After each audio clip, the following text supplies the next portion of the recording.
Awesome. We'll go ahead and get started. How's everybody doing today? Good. Yeah. Great. Thank you for asking. It's a beautiful day. I'm enjoying our last day of lovely weather as I hear the temperatures are going to fall tomorrow. So, trying to enjoy while we can. Great. Just to introduce myself real quick, my name is Amanda Long. I'm the Assistant Director of Experiential Education out of Career Services, which is really just a fancy phrase for internships and co-ops. That's what I do. So I'm here today to talk to you about that program, but I also want to give you a broad overview of our office and what we do, the different types of services we provide. But I also want to talk to you broadly about career planning. And before we kind of get started, how many of you in the room are freshmen? Excellent. Sophomores?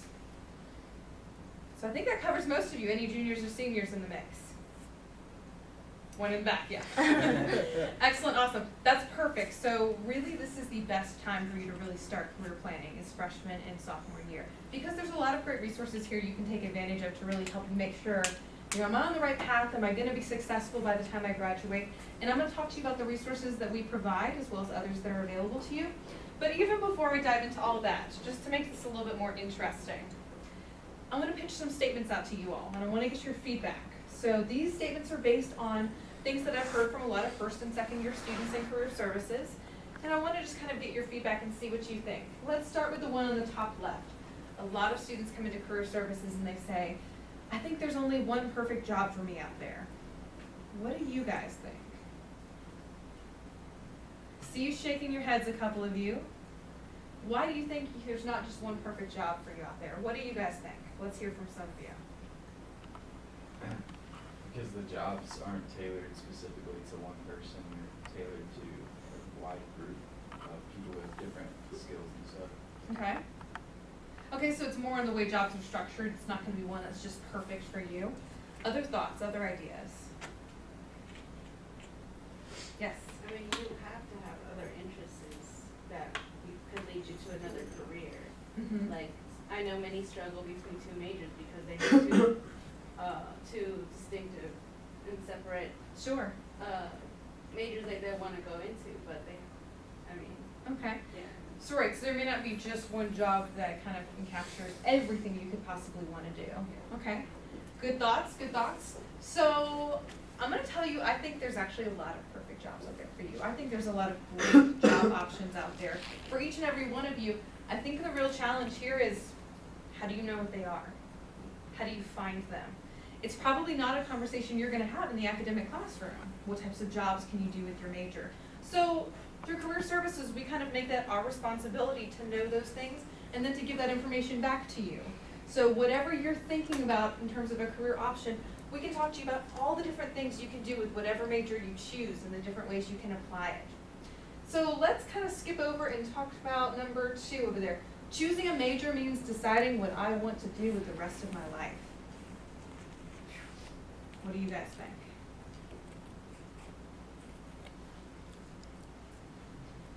So I don't see anyone shaking their head this time, so I'm thinking some of you might feel that way possibly. Or maybe at least it seems like choosing a major is deciding what you want to do with the rest of your life. But sometimes people graduate with a major and then they have a completely different job off of it, off their degree.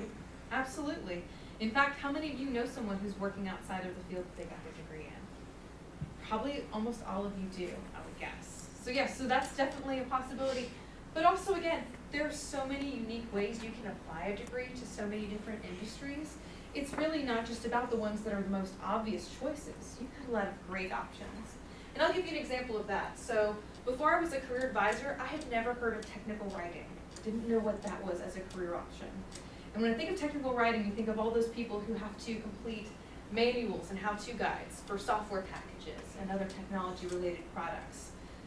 Well, if you think about what it takes to write out those guides, do you think they're looking for an IT major? Probably not. I bet they're actually looking for an English major or a communication major, someone who has more experience in writing. But I'm guessing if you are an English major, you're probably not thinking, I'm going to go work in IT when I graduate, but it's a valid option for you. So again, it's about kind of keeping all the doors open and making sure that you know about all the things that are available to you in the front end. And a lot of things that impact that are things that I like to call career values. So anything and everything that matters when you think about your future job. So as you kind of picture your perfect job, what's something that comes to mind that you have to have for that job to be perfect?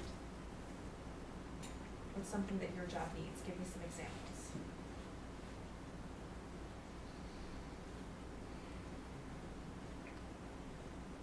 Not all at once. Not working on Friday. Not working on Friday. Okay, and you know what? That's perfectly valid. If you would rather, I know a lot of people who would prefer to work 4 10-hour days during the week and have every Friday off. And you know what? If that's what you want, find a job that gets you that. Absolutely. What else? Benefits. Yes. And benefits are one of the big perks of working for the university system of Georgia, right? But also working with a lot of like public agencies, a lot of state, local, federal government jobs usually carry really good benefits, and sometimes you'd rather have those benefits than having a higher salary. So benefits matter. What else matters? Flexibility of time. Yes. And that's something we hear a lot about nowadays, work-life balance. A lot of people care about work-life balance. And so you may not want to be working a job where you have to work 60 plus hours per week. That's not good work-life balance, so it's something good to know. I think there's one probably a lot of you are thinking about, but nobody really wants to say. Money. Yeah, absolutely. And all of these things matter, and it's important to know those things. And again, probably not conversations you're going to have in the classroom, but things that your career advisors can certainly talk to you about and help prepare you for when you're looking at your career options. What about this one? People with humanities or liberal arts majors have trouble finding jobs because they don't have any marketable skills. First of all, ouch. Yeah. As a liberal arts major, that doesn't feel good. So if you're not sure what that includes, think about the College of Humanities and Social Sciences. That's anthropology, political science, criminal justice, sociology, psychology, English, communication, lots of majors. So why do you think someone would think that's the case? Because it's not big, Mm-hmm. so it's not like marketing or accounting or being a nurse. It's not something where you're going to see a direct job translation, possibly. Mhm. So if you think about a lot of major companies and corporations, you have a department of finance, a department of marketing, you have management teams, and all of those are majors in the College of Business. So you see the direct correlation. But with these individuals, it's not always a direct match. But actually, I think these majors probably have some of the most marketable skills. When you look at what a lot of employers nowadays are looking for, one of the things that comes up most is professional communication. And that's all types of communication, verbal, written. And if you look at all the degree programs and what types of practice students get in professional communication, which ones do you think actually get the most practice? It's these ones. So it's not necessarily that these students don't have any marketable skills. They have a lot of marketable skills. The challenge is knowing how to market those skills. And that's what Career Services does. We're helping students figure out what is your personal brand? What is going to make you appeal to employers? What do you have to offer? And how can you put that in the language that makes sense to the employers? That's a lot of what we do. What about the next one? Most college freshmen have a major and career goal planned out. So dare I ask, how many of you do? You already have that major and career goal planned out. It's at least a couple of you, yeah? But I swear, I think when you come into college, it seems like everybody else already knows what they're doing, right? I kind of felt that way when I was a college student. Yeah, it seems like you, and if you don't know, it seems like you better know pretty soon. A lot of pressure on you guys to have all this stuff figured out all at once before you even get started in college. So here's what I think. It's a balance. I don't think you have to have all the answers right now. I don't think you have to know everything that you're going to do with the rest of your life as far as your career is concerned. But I do think you should take advantage of the good resources you have here. Chances are you have a lot more resources available to you at Kennesaw State University than you did at your high school. And these are good resources for helping you figure out what types of careers are out there. What's a good fit for me? What types of careers relate to certain academic majors? So I'm going to talk to you about all those resources we have to offer to hopefully help you along in that process. What about this one? An academic major relates directly to a future career goal. We sort of touched on that a little bit already, right? Does it have to? Not necessarily. But when I first read that statement, I thought, well, I don't know. I'm a little mixed about this because if you want to be an accountant, what do you major in? Accounting. Yeah, that seems like an almost direct fit. But you know, there's still a whole lot of career decisions to make even beyond that, right? So accounting is a huge field. So even if you know I want to be an accountant, Well, would you rather work for a public firm or a private firm? And do you want to focus on tax, audit, and internal controls? You still have a whole lot of career decisions to make. It's not going to be that simple. But again, your career services advisors know that about your field. They know what the structure of entry-level jobs looks like. So they can help you figure out what types of decisions do you need to make now so that you can be successful. What types of things should you explore more closely in your field so you know exactly what you want to do. What about the last one on the right? Since I have general education credits and electives, I can wait until I'm a junior to figure out my major. Why might that be a bad idea? I used to be taking as a major those classes and be paired. Say what? I used to be taking those classes and I would like that. Yeah, you're probably stacking the deck against yourself a little bit, right? That's all of your hard classes probably left. Yeah, so that's a little bit of a challenge, but why else? Different majors require different classes today. Yes, they do. Different requirements in your gen ed options, for sure. What else? What about those dreaded course prerequisites? What about all those course sequences? So let's say you waited until you were a junior to declare a major that's got a sequence of 6 or 7 classes you have to take in a certain order. That's a lot of semesters left in your future. So all these are valid reasons. So again, it's a balance. I don't think you have to have all the answers by the time you come in your first day as a freshman, but your first year is a really good time to use the resources you have to make those decisions so you know you're heading off on the right track. And just to give you a personal example of that, so I think I'm personally a terrible example of how to approach the major exploration. I did the trial and error approach. I declared 3 different majors in my first year as a college student. 3 completely different majors. At one point I was a journalism major, then I was a biology major, and then I went back and became a psych major. But while I was a biology major, I took chemistry, and chemistry is my absolute worst subject. And you actually have to be pretty good at chemistry still to be a biology major. Didn't know that.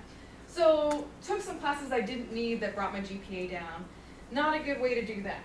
So again, should have taken my own advice, should have actually explored, what do I really want to do as a career and how does that fit with my strengths? All of these things we can help with. This is my personal favorite though. Taking a career assessment test will tell me what I should choose for a major or career. How many of you have taken these tests before? Show of hands. Okay, this is my favorite part. What did your test tell you you were going to be? Or was it a good fit or not? Mine was, Yeah, what is that? mine was like chemistry, bio, and all that stuff, and I would like love science. And that's math. you? Yeah. Awesome. That's not me. That's you. Awesome. Who else? Yes. Mine told me I was going to be a farmer, Okay. but I'm not. I don't think I've ever heard that before, but it sounds like it's not a good fit for you. No. Yeah. Very, very interesting. Who else? What did your assessment test tell you you were going to be? I've heard some pretty unique things every time I ask this question. Mine told me, I think, social worker or something like that. Okay. But I want to do psychology, but not psychology. Not social work. Okay. So kind of in the ballpark, but not quite, right? Yeah. Okay. Yeah. I talked to another class and someone said, my test told me I was going to be a vending machine repair person.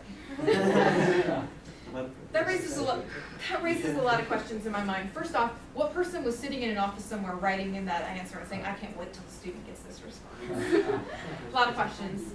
Okay, so again, personal example here. So I think after my 3rd major change, I think a career advisor told me, seriously, Amanda, you need to figure out what's going on. So I took one of these tests. And I was really excited because I had like a 90% match with one of the careers. I'm like, yes, this is going to tell me exactly what I need to do. My career match was funeral director. Yeah, yeah, yes, this was my response. Absolutely horrible. Certainly not what I want to do with my life. I don't know any little kid who says, I want to be a funeral director when I grow up.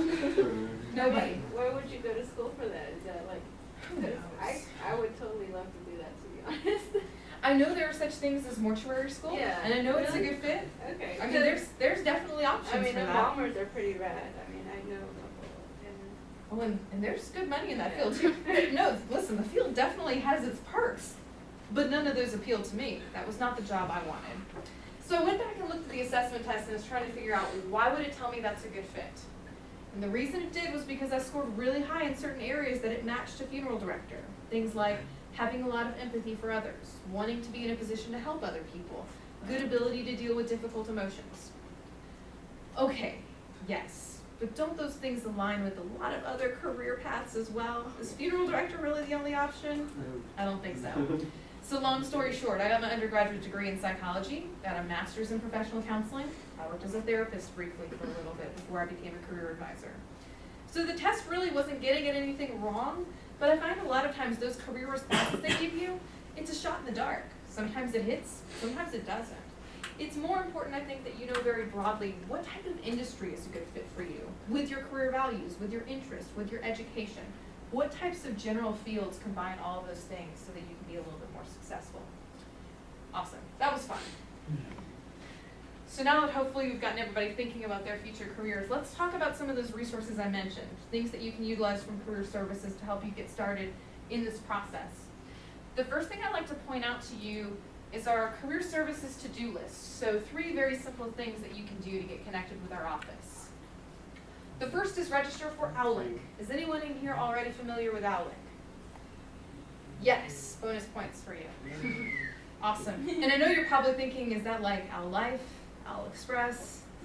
Everything on this campus starts with OWL. It's all kind of running together. So OWLINK is our online job board. It's hosted by your career services office, and it's only for KSU students and KSU alumni, so it's not a public job board.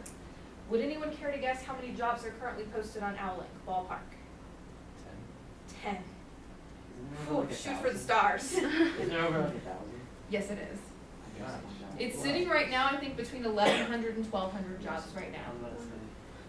That's a lot of jobs. And keep in mind, a lot of these job postings are only up for about 30 days, maybe.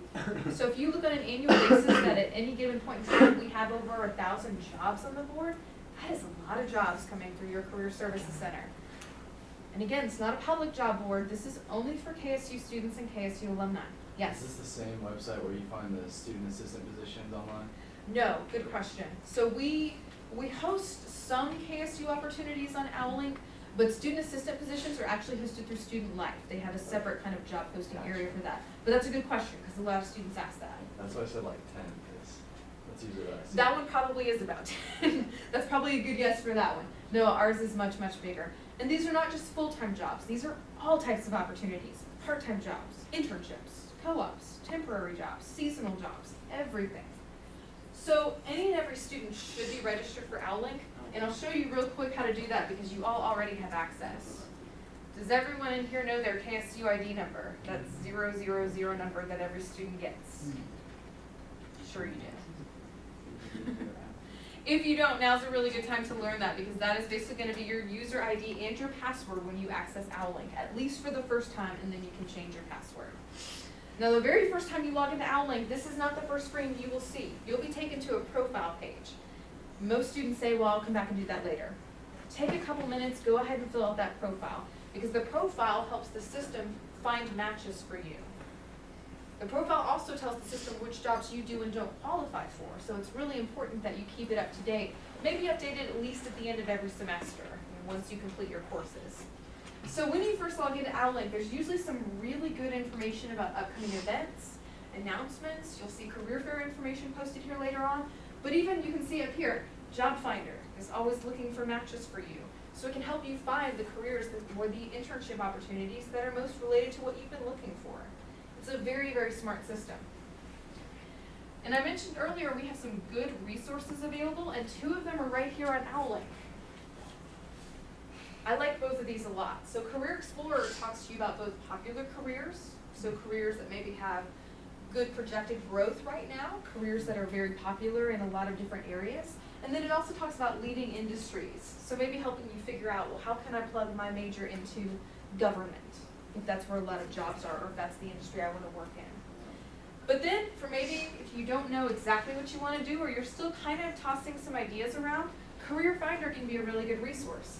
I think it takes maybe 15, 20, 25 minutes to go through, but it can help you kind of start making some of those career decisions, maybe figure out what fields, what industries you want to start looking at. But maybe some of you are thinking, you know what, I could use a part-time job right now, so let's see what OWLINK has to offer. And this is really neat. So all of the jobs are listed, and we update this every single weekday for the most part. We're always getting new job opportunities. So you can search by keywords. If you're looking for a specific job title, specific company. You can search by type of job, and right up here we've got full-time and internship and co-ops. You can pull all of those.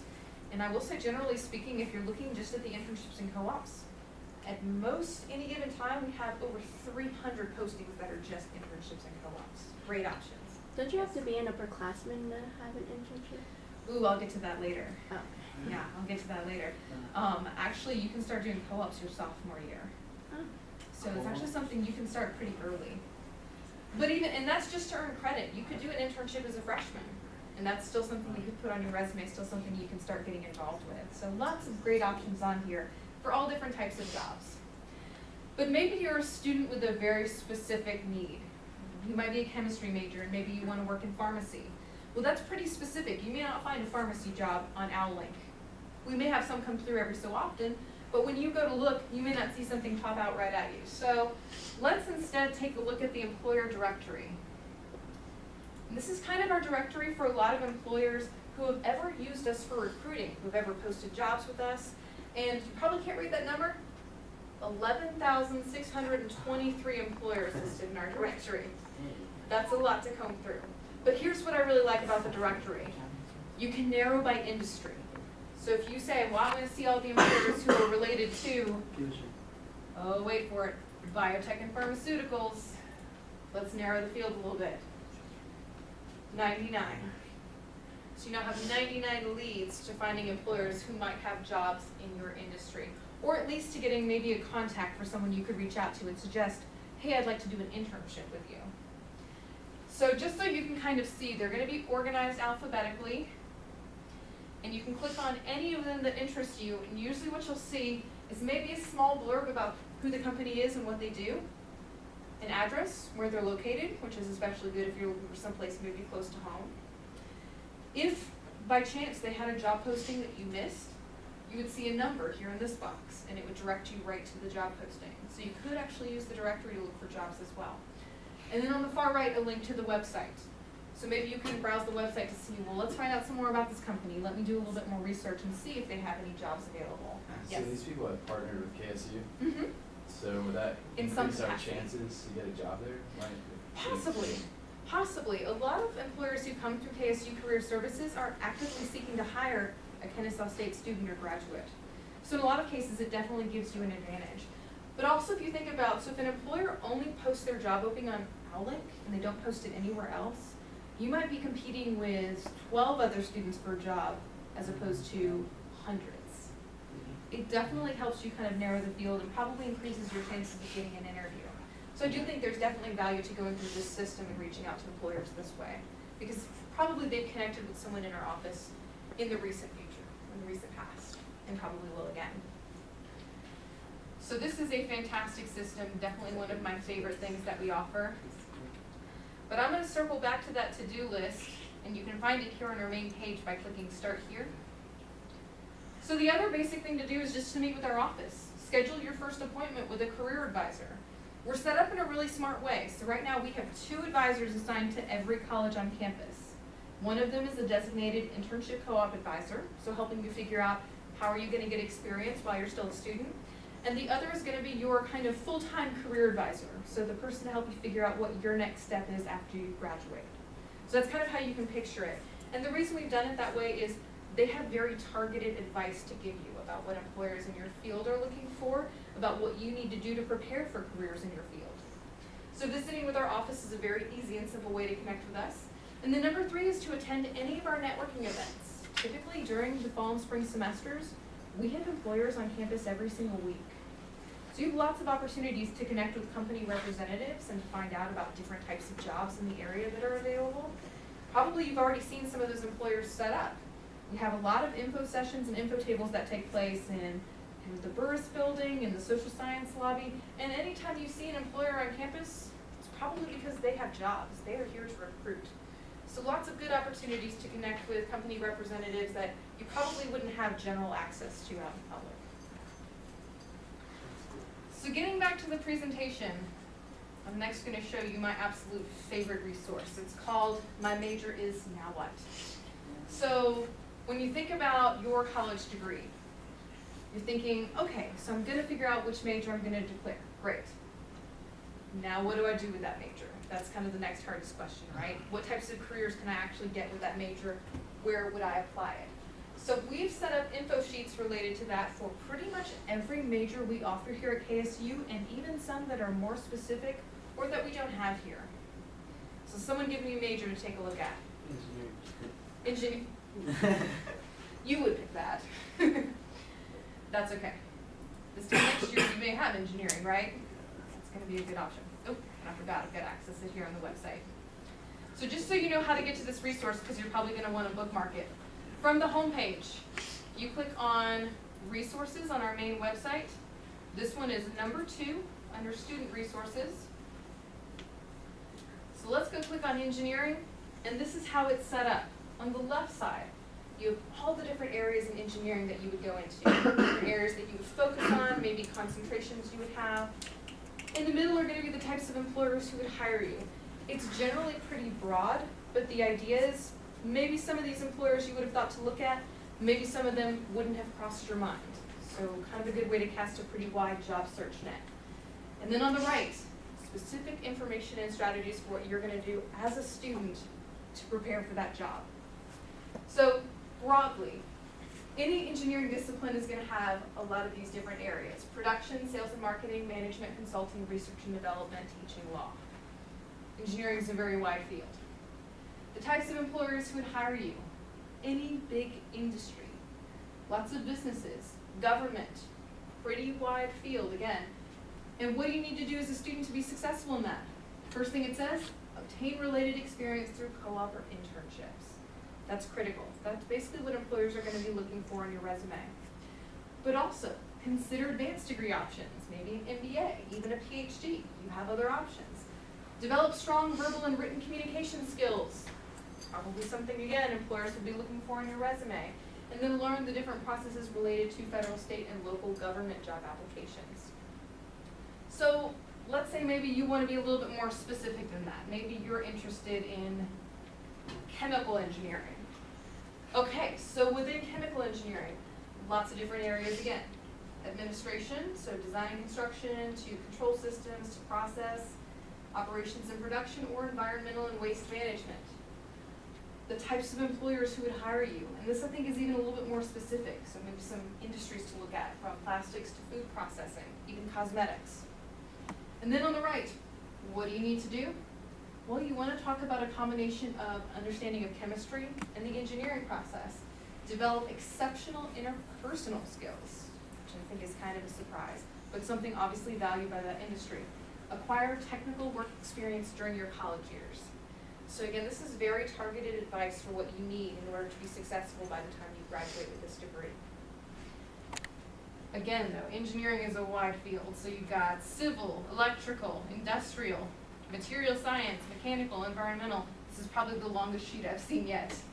But then at the bottom of every sheet, you have some general information and strategies. So this usually gives you a good idea of what your kind of entry-level job opportunities are, maybe some graduate degrees you would consider, and again, some good skills that you would want to include in your resume, some things that you would want to emphasize that employers are looking for. Did I mention we have this for every single KSU major on campus? It's pretty awesome. But let's go back to the page again, and if you click on links instead of the title engineering, this is neat as well. So we've connected you to some professional associations in the field, and a lot of these I think actually have student memberships. So you can join a professional association even as a college student and go to meetings and get some good information, have something else to add to your resume. We've connected you to the Occupational Outlook Handbook. This has great information about job forecasting, job availability and locations for most jobs, as well as good information on salary ranges. Then we've got some miscellaneous career websites that students have found really helpful. And then at the bottom, some more job posting websites. So maybe some other places you could look for internships and full-time jobs. Did I mention we have this for every single major on campus? That's why this is my favorite resource. So just so you get an idea of how it works, this is what the sheet for marketing looks like. They're all set up the same. So you get the same information about what the field looks like, what your job prospects look like. Now before before I leave here today, I'm gonna pass out a copy of this. This is our career services one sheet. This is actually the back side of the sheet. The front side details all of the services our office provides. And this I think is really neat. So on the back, we have what we call a 4-year plan. I think career planning is kind of one of those ambiguous things where you're not really sure how it happens, but at some point it's done. So we've tried to break it out into some steps that you can actually take every year you are a student to be a little bit more successful in this process. And it's pretty basic things, like freshman year, make connections, get involved on campus. Hopefully someone has told you that you need probably more than to just attend and pass your courses to be successful, right? It's important to get involved and do other things. Employers are going to be looking for that on your resume, and it starts freshman year. And then sophomore year, this is really where you do a lot more career exploration. Maybe consider job shadowing, consider doing a co-op, look at updating your Outlook profile, so do some real career research.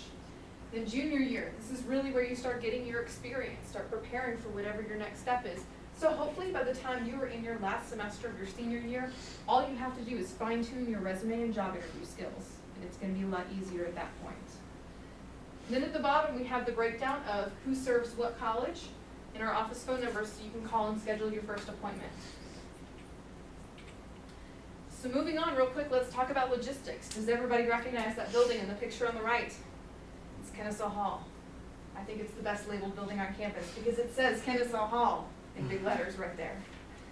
So we're actually located directly above the registrar's office and financial aid offices on the second floor on that side. So if you enter through the round rotunda, you walk all the way between those two counters. There's a spiral staircase in the back. At the top is actually counseling services, but we're right across the hall from them. And I'd like to mention that we're open till 6, Monday through Thursday, because we do take appointments later in the day. And you can get help from our office a little bit later than maybe some of the other offices. The most important thing to note, though, is that if you want to meet with one of your specific career advisors, it is by appointment only. And that's just so you ensure that you have enough time to talk about whatever you need from your advisor. You may not be able to catch them on a walk-in basis.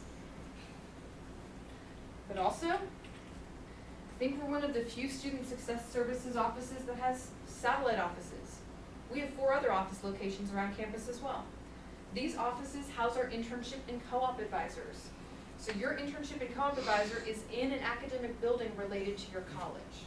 For example, we have an advisor in the Burris building serving, of course, the College of Business. They're actually located where the Hughes Leadership Program is. We have an office in Perelman Hall serving the College of Health and Human Services. That person also serves the College of Education. We have an office in this building, right upstairs, serving the College of Humanities and Social Sciences. That person is located in the CHSS Undergraduate Advising Center. So when you go to get advised, you'll probably see that person. And on the far right, we have an office in the Science building serving, no surprise, College of Science and Math. That person also does office hours in the Wilson building to serve the students in the College of the Arts. So realistically, whenever you have questions or you just want to pick up some information about upcoming events, you are never too far from one of your career advisors. And these individuals might have better ability to see you on a walk-in basis, especially if you're already there for advising. Or you could at least pick up some information, maybe get some tips on some upcoming events that might interest you. So in terms of what career services does, it's a lot. Most students probably think, well, career services is the office who will help me get my first job. And that's true, but there's an awful lot to getting a job, isn't there? Usually starts with resume writing. How many of you in the room already have a resume? Yes. Awesome. It's always more than I think it would be. So one thing to keep in mind about your resume, usually by the time you graduate college, nothing from high school remains on your resume. Your resume as a young professional really starts right now. So again, why it's really important to get involved and do a lot more than just go to class. So if you've never written a resume before, or if you've written a resume and you just want it reviewed for the 28th time, wherever you fall in that process, our office will help you with that. We also help students write cover letters. Has anybody had to write a cover letter yet? Oh boy, what is that process like? Terrible. It's not too bad. Not too bad? You just listen. Depends on how much you like writing, right? Maybe. I think I was mistaking it for personal statement. Ooh, yes. Personal statements. They're both really hard, let's be honest. They're both hard. Yeah, so for those of you who don't know or aren't familiar with cover letters, it's usually a professional business letter that accompanies your resume as part of a job application. don't know about you all, when's the last time any of you wrote a professional business letter? Yeah, exactly. It's not something we're in the habit of doing, so it's not something we tend to be really good at just right off the bat. But again, it's something our office helps students with. So if you scheduled an appointment to meet with your career advisor and brought us a copy of your job description and a copy of your resume, we'll help you tailor a cover letter for that position, so it'll be really successful. We also have this really cool thing called an online career portfolio system. And this, I think, is a good way for you as a student to catalog everything you do while you're in college. But everything you put into the portfolio relates back to job skills. It's usually based on the top 7 or 8 skills that employers are looking for. And they're basic, like communication skills, teamwork skills, leadership skills, technical skills. So anytime you do a volunteer project or get involved with a student group, if you enter it into the portfolio, it's going to ask you to think about how you built those skill sets. So just to give an example, one that hopefully everyone can relate to, how many of you in this room have already had some type of job before, be it a part-time job or a summer job, something? Most of you, yeah. So let's talk about that for a minute. What was your job? Retail. Yep, me too, retail. Any restaurant, food services people in here? Yeah. Those are the two I hear the most. So let's take that example. Let's say you worked as a server in a restaurant. A lot of students do that. One of the biggest mistakes I see on a resume a lot of the times is students will put, well, I worked as a server in this restaurant, and then when they list out their duties, it says things like, I delivered food, I took orders, I cleaned off tables. Yes, you probably did. That's probably a very accurate way to describe your job. But in terms of job skills that you take away from that experience, that's not very helpful to a future employer. So let's take a step back. What types of skills do you think you would build upon as a server that might be really beneficial to an employer in another industry, in another field? Communication. Communication, absolutely. And when you think about communication, at all different levels, because the way you communicate with customers is probably not the same way you communicate with other servers, kitchen staff, and management. Communication at all levels. What did you say? Multitasking. Yes, absolutely. That's exactly what a server does. And I read a lot of job descriptions that say something along the lines of, I'm looking for someone who can manage multiple responsibilities at the same time, or someone who can manage multiple projects and easily shift between them. Pretty sure that's kind of exactly what a server does. Yeah. What else? Patience. Yes, absolutely. Boy, if you ever want to go into a job that works with kids, your resume better reflect that you are a patient person. What else? How about just basic customer service? Experience maybe handling difficult customers. Handling stress. Yes. Responding well under pressure, absolutely. Even problem solving maybe, because let's face it, the kitchen messes up the order, who gets blamed for it? The server, every single time. And it's your responsibility to make it right, so trying to figure out how to problem solve is really important. Anything else you could think of? How about even something like the ability to work in a fast-paced environment? The ability to work well in a team. If you probably sat out and really thought about it and listed everything you got from that experience, I bet you could come up with at least a dozen or more skills that you could take to another job. And that's the point of the portfolio, and a lot of what Career Services does is helping you identify what are those transferable skills, how can you utilize all of your experiences to show that you have those good transferable skills. Most students don't think of using Career Services for grad school preparation, but we do a lot of that. Everything from helping to host practice exams, helping students look at programs, filling out grad school applications, and yes, writing the dreaded personal statement. All of those things we do as well. One of my other favorite things that we do is our mock interview programs. So we don't just do interview coaching, kind of telling you, here's what you do and don't do in the job interview. We do that as well, but we also like to give you a practice interview. And you could schedule a mock interview with our office if you are interviewing for anything. A student leadership position, maybe you want to be an RA next year, or maybe this is your first real job interview and you just want to prepare for it. When you schedule a mock interview with our office, you have an hour for this appointment. You have an hour for every Career Services appointment. Doesn't mean you have to take the whole hour, but that's how much you have. And with the mock interview, when you call to schedule this appointment, we're going to ask two things of you. The first is that you come professionally dressed. Why do you think that is? So you're gonna be professionally dressed at the interview? Absolutely. It's practice. You have to dress professionally for your first job interview. And essentially, we want to make sure that our definition of professional dress matches your definition of professional dress. It doesn't always. The second thing we ask is that you show up at least 10 minutes early. Why do we ask that? That's how early you should show up to your interview. Yes. A student in the class I just spoke to said it best. If you are on time for a job interview, you are late. You always need to be early. So it's all good practice for what you should do in reality. And with your mock interview appointment, maybe your first 20 or so minutes are going to be just going through practice interview questions. So we'll try to target it to your major or what you're actually getting an interview for. And all of the practice interview is getting recorded using a digital camera. So guess what the rest of your appointment is? It's exactly what you think it is. It's reviewing the recording and seeing how you did. Yes, I know. It sounds really intimidating, and it is, let's be honest. But the point of it is, you get to see yourself the way the employer would. So you can see, do I have nervous habits that might be distracting? Did I hesitate too long to answer a question? Was there a question that completely stumped me that I wasn't expecting? And isn't it so much better to know all of those things before going into your real interview? It's really good preparation. Because let's face it, when you go into your real interview, what happens afterwards? You get the job or you don't. And if you don't get the job, they're usually not going to tell you why you didn't. So this is a really good way to make sure you are as prepared as possible for that. But similarly, let's say you don't have time or can't schedule an appointment with our office and you've got a job interview coming up quick. We also utilize a service on our website called Interview Stream.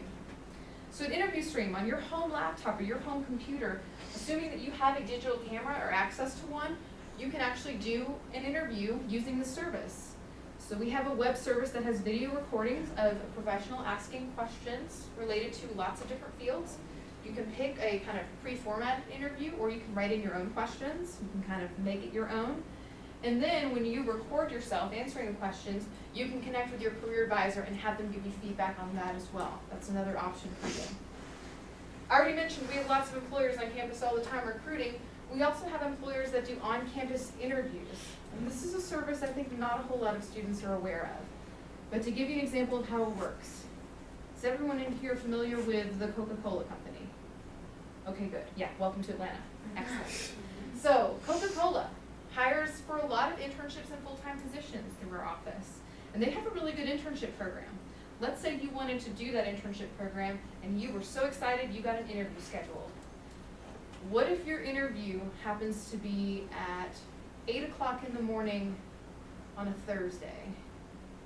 Coca-Cola is located in downtown Atlanta. How early are you going to have to get up that morning to make sure you get there on time? 4 in the morning. I'm leaving it on. The point is early, right? Because what are you thinking about? Traffic. Oh my getting goodness, I-75 southbound.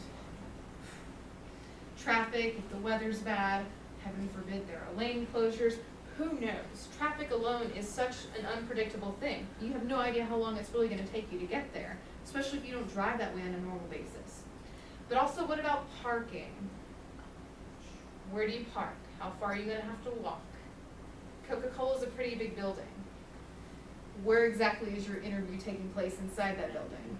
Lots of things to think about. And then what are the other two things we already said you have to do for a job interview?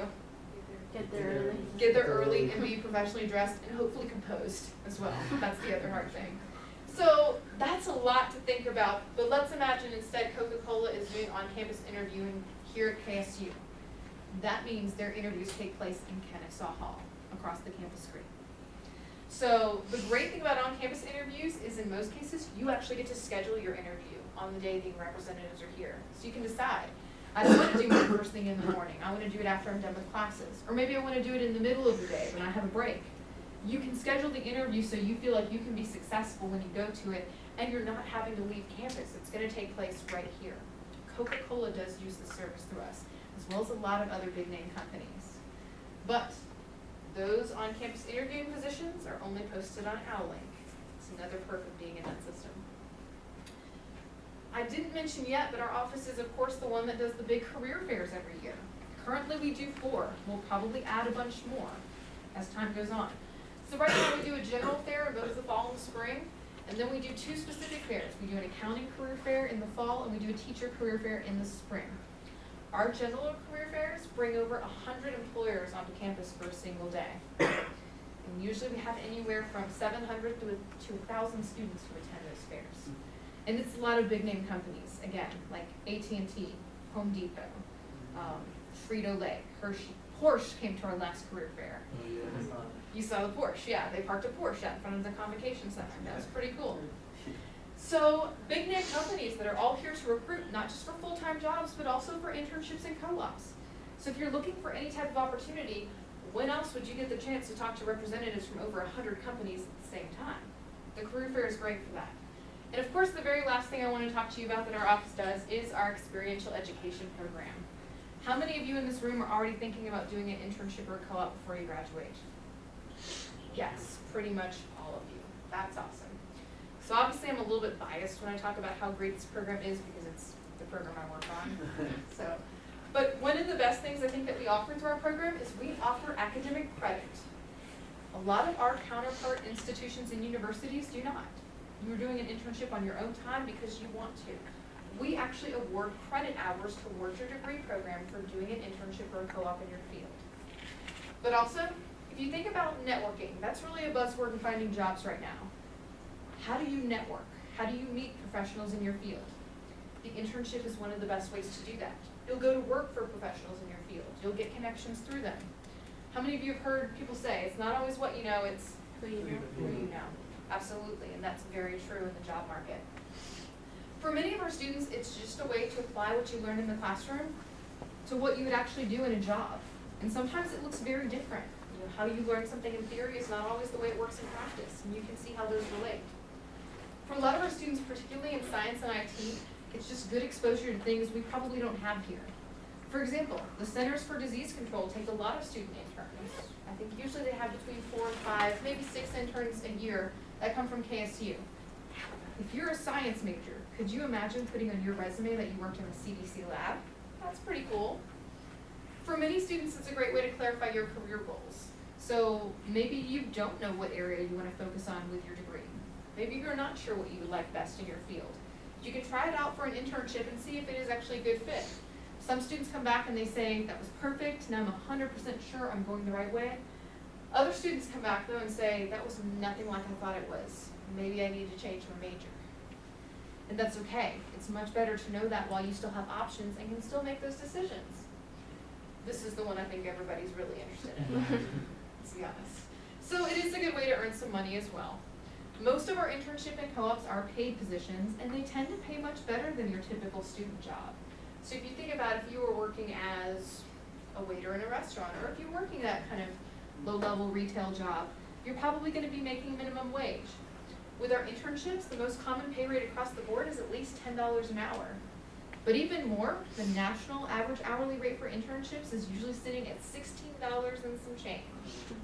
I can tell you right now, the computer science students are definitely throwing that curve upward a little bit. So we can't guarantee that for all students, but the point is it pays much better than your typical minimum wage job. So if you were looking at getting a part-time job anyway, the internship might actually be the better way to go. Real quick, let's do a breakdown of the difference between our two program options, the co-op versus the internship. One of the main differences is that a co-op is at least 2 semesters, but they don't even have to be back-to-back. So 2 semesters any way you want to do them with the same company. Some students might say, well, I'm going to start my co-op next summer, and then I'll finish it the following summer. And that's fine, just 2 semesters with the same employer. As far as career services is concerned, we don't mind if you want to work part-time or full-time. 10 hours per week is the minimum. And that's really not that much. It's not a big time commitment. You could actually probably knock that out in one day if you wanted to. Co-ops are required to be paid positions. I've never received a complaint about that, nor do I expect to.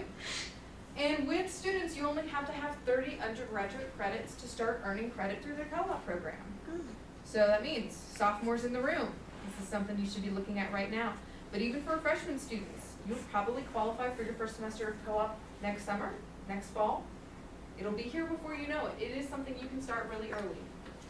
There is a GPA requirement, and that's a 2.5 KSU adjusted GPA, not flexible. If you want to do internship or co-ops for credit, it's really important that you keep the GPA up. That's a requirement.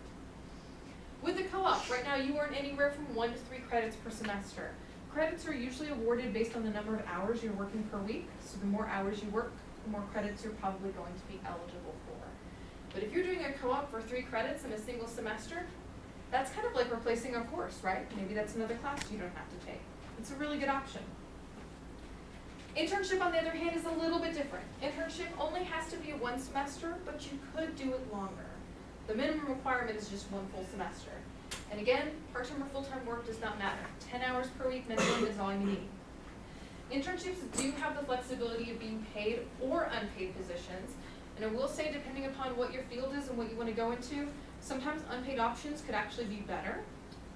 You might get a better quality experience, or you might get in with a company you're really interested in, particularly if you're looking at the media, entertainment, social services, nonprofit sectors. You're probably going to see a lot more unpaid opportunities than paid opportunities. You have to be at least a junior to do the internship program, so 60 credit hours or more. GPA and other requirements vary a lot. I have seen GPA requirements as high as a 3.0 to do the internship. So again, GPA matters, you gotta keep it up. But that's not a typo down here. You could earn up to 12 credits for doing an internship. 12 credits, that is a lot of credit hours. Now 12 credits usually means you're doing a full-time internship. So you're probably working 40 hours per week, at least 35 maybe. But if you're doing a full-time internship and you are getting 12 credit hours for it, do you have to take any other classes that semester? KSU sees you as a full-time student. So you can be working and technically be going to school? Mm-hmm. Yeah. That stinks. I was offered stuff like they told me about this job at the career fair, Mm-hmm. and it was like 45 hours a week. Yeah. But like, and they were like interested in like having me do it, Mm-hmm. but I was like, I can't do that. But I still can't do it because I'm not a junior yet. Yes, gotta hold out a little bit for that. But still, even as a freshman and sophomore, you should always talk to your career advisor, because we can always talk to you about if there are other options maybe that you aren't familiar with, or if we can figure out something. It's always a good idea to talk to your internship advisor. If nothing else, just to plan for this. If you know you want to do an internship at some point, sometimes planning has to start pretty early. Most students have to plan for an internship or co-op at least 1 semester prior. Yes? What if you want to do an internship for your minor? That's usually an option as well. A lot of minors accept internship credit. Again, it would just be a matter of talking to your advisor to see how you would do it and how it would work. But yeah, that's usually an option in a lot of cases. Good question. So, we have really good information on our website about what the requirements are, but again, the best thing to do is to meet with your internship and co-op advisor. We call them your Experiential Education Associate. That person is going to know the most about what the requirements are for your major, what types of employers would hire you, and how maybe it would work with your degree, or when's the best time to do it. So lots of really good information on how you can make this part of your plan. Have I worn y'all out? I've given you a lot of information. Yeah. So kind of in closing, if anything I mentioned today sounds like something you want to go ahead and start talking about, just give our office a call. It's really never too early to schedule your first appointment with us. And in a lot of cases, even if you want to just kind of figure out what your plan is for the next 4 years, and if you just want to touch base on that, that's a great thing to do with us. Even if you don't have a resume ready yet and you're not sure if you're ready for the internship or co-op, there's always a good reason to meet with us. Go ahead and register to use OwlLink. Again, even if you're not job searching right now, it's a great way to get information about when employers are coming to campus and maybe some events that you'd be interested in. Attend any of our upcoming events, and believe it or not, we still have quite a few on the calendar, even though it's pretty late in the semester. We have several employers who are on campus this week. We also post information about other things that are outside of KSU, like non-KSU career fairs. We have workshops that are still coming up through the rest of the semester. And anytime you see a workshop, even though this says this is a job search strategy workshop and it says business, it's open to all majors. It's not just for business students. That's more of an indication of where it's going to be located. So all of our workshops are always open to all majors. And lastly, if you like social media, we are on social media. Facebook, Twitter, and Instagram. And we actually have pretty active accounts. So if that's how you like to get information, great. Go ahead and follow us. In fact, on Instagram, we've even done some contests before. We've given students prize packs, like you could win black leather bound portfolio to take with you on job interviews. Stuff that makes sense coming from our office. So all good things. What questions do you all have? I think I probably answered a lot as we've gone along, but are there any other questions about our office, about what we do, internships and co-ops, anything? Yes. So if you want like an internship or a co-op for the summer, Uh-huh. like what, would you just say just keep looking on the website?